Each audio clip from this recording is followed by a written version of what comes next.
The cleanup continues from that massive fire and series of explosions at a Clinton Township business Monday night. We've also learned the identity of the 19-year-old bystander who was killed by flying debris.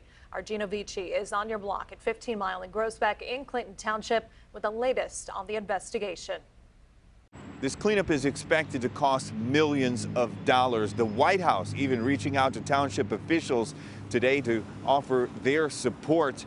Meanwhile, the teenager who was killed after being struck in the head by flying debris has been identified as 19-year-old Turner Salter. I'm disappointed. I'm angry. Clinton Township Supervisor Bob Cannon is still outraged after a building he says was illegally housing gas containers caught fire and caused hundreds of explosions on Monday night. We can't send people in now because there may still be some tanks in there that are full that are going to explode. Cannon says firefighters are still unable to determine a cause because the fire is still burning at the site of two businesses, Select Distributors and GOO, here on 15 Mile and Groesbeck. But what is clear, he says this cleanup is massive. It's going to be millions of dollars, and we're applying for federal funds. In fact, the White House called us to ask if they could help, and we do want their help because we need it.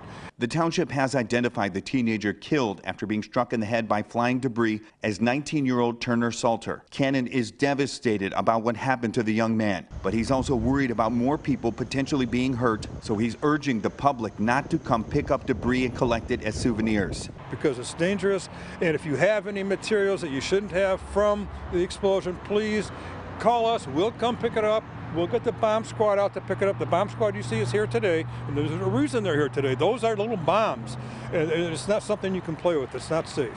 Meanwhile, Cannon says the township, police, and fire are determined to hold someone responsible for this unfortunate tragedy. We will investigate until we find out exactly what happened, how it happened, and who's responsible. Now, I did reach out to the Macomb County prosecutor, Peter Lucido, who says his investigative team is working closely with police and fire to determine the cause. But first and foremost, this fire has to be put out. It is still burning at the base of this building. And until that fire is put out, it's going to be very difficult to determine exactly what happened and whether or not there will be any criminal charges here. In Clinton Township, Gino Vici, CBS News, Detroit.